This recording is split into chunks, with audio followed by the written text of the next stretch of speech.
Hey, Dave here, Fix and Fly RC.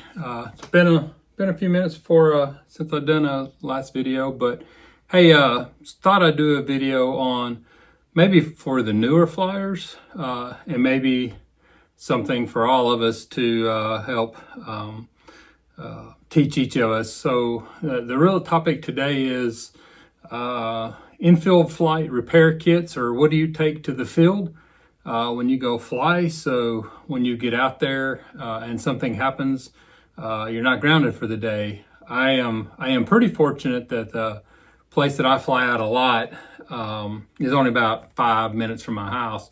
So if by chance I forget something or I need to repair something, I can run home pretty fast and take care of some things. But my club is about 30 to 40 minutes away, and so that's a much bigger deal and pretty much would ground you for the day if you got out there and had a small problem or forgot something. So a couple things I want to do is, first thing I want to talk about is I would call the infield flight repair kit that I take with me most every time. And usually when I don't take it for some reason, I end up wishing I had brought it. So a couple things that that I make sure I try to take out with me. Of course, I just got me an old bag that I just throw everything in. I have me a little plastic box.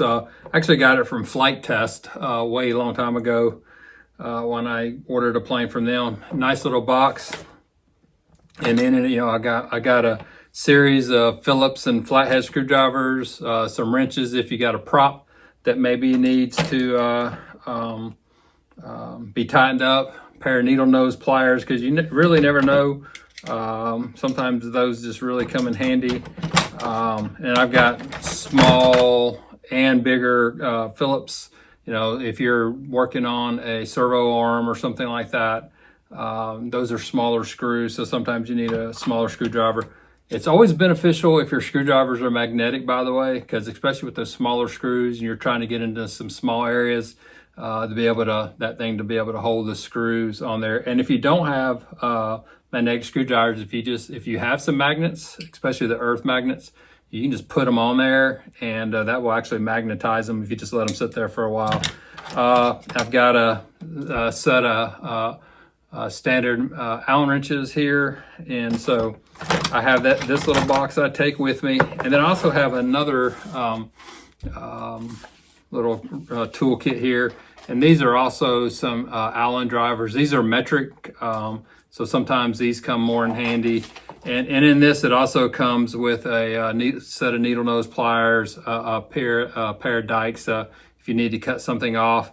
And if you've never had a ball remover, some of the servos, when you snap them on, they snap over a little ball, and they're very hard to get off. And there's a nice little tool that you got in there, and I don't know if you can see that, but they're designed to go up over the ball, and you can pry that loose without tearing that apart. So bought this one off Amazon. It was, $15, $20. It was, not expensive, but I use it all the time, especially here at home when I'm working on planes. So this one goes with me all the time. Got another set of Allen wrenches I take with me. These are like longer ones. Sometimes if you got to reach in there to get something, so just those I have with me. Another thing that's I have found very, very useful, it's got some stuff stuck on it, is a battery operated glue gun. You can recharge these, take it out to the field with you, have you a handful of glue sticks when you go out, and if you accidentally break the tip off of a surface, or maybe a servo comes loose a little bit, or just anything that that's not really structural that much, and you can use hot glue for structural. When I first started repairing planes, this was my go-to. I didn't really use other glues. I've since moved to other glues, and this is just more for emergency uses now. But this has come in, handy so many times when I've had just a small something on a plane, and I can warm this up in 15, 20 seconds, hot glue it, and I'm back up in the air in just a few minutes. So always a good thing to have in the field with you.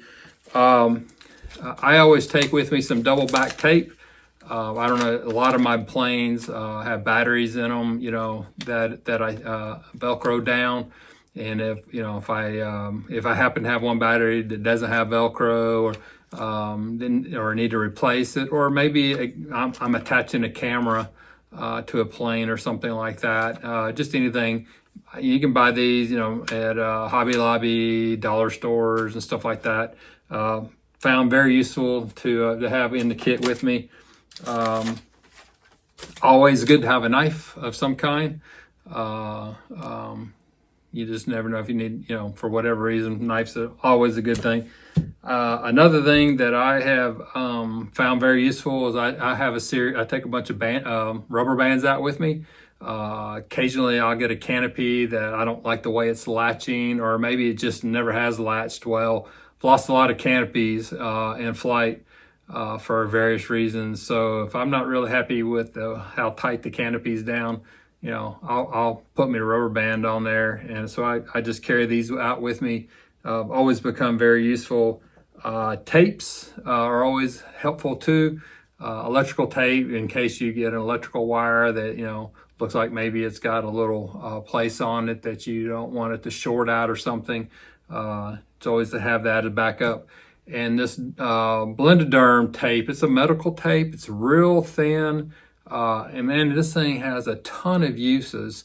For you can tape surfaces back together. I have used it for on my ailerons and my rudder surfaces, because a lot of the connecting surfaces, they're just pressed foam, and over time they'll break, or if you accidentally pull too hard, if maybe you just have a bad landing. And you can actually take this stuff, and the way you would do it is you would put it on just one part of the surface, tuck it down deep into the groove, and then come back on the other side. And that way it'll flex. Don't go just straight across. Otherwise, it'll be okay. Like if it goes up but go down, you won't have any pull. So you got to make sure you get it into the groove. But man, I have flown an F-16 70 millimeter jet, and using this on my ailerons to control the plane, and it held up fine. It's amazing stuff. It's a little expensive. You can get it off. Again, it's a 3M. This is a 3M product. It's Blendoderm. It's, like I said, it's a medical tape. Another thing, and I got this off some planes that I bought from another guy on Marketplace. But it's a great idea. Some kind of little container like this. A lot, when you get up to the bigger planes, a lot of times you got to remove the wings. There's screws in it, stuff, and I've tried putting Ziploc bags in the planes, and it's just been a real hassle. And he sold me a couple planes, and these were I think these were contact things, but you can obviously you can get little plastic containers anywhere. But I got 2 planes of screws in here, and then I've got another one here for my A10. And so something to store your screws in helps prevent from losing them. And plus if you have some spares in it, if you happen to drop one, I've got a plane right now, there's a screw somewhere in it.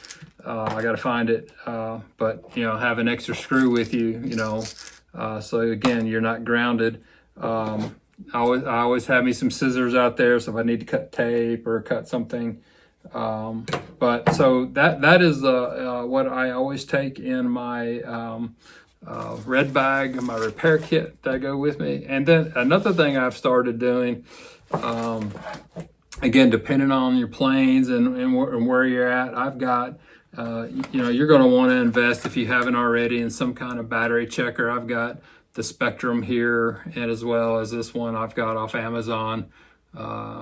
It's a 5-in-1 cell meter. I don't even know what the brand is, but I see a lot of people that YouTubers, the big ones, use this one a lot. It's really good because you can balance your battery with this one. You can check internal resistance. It may not be the best measurement, but it'll give you a good feel what your IRs are.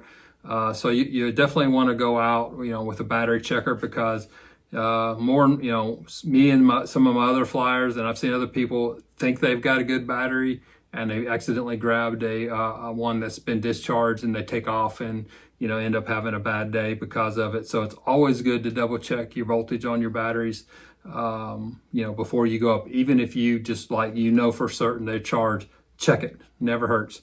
And then I always, as soon as I land, I want to check my batteries. So I want to get a good feel of time and battery usage, so I'm not over drawing my batteries down too far.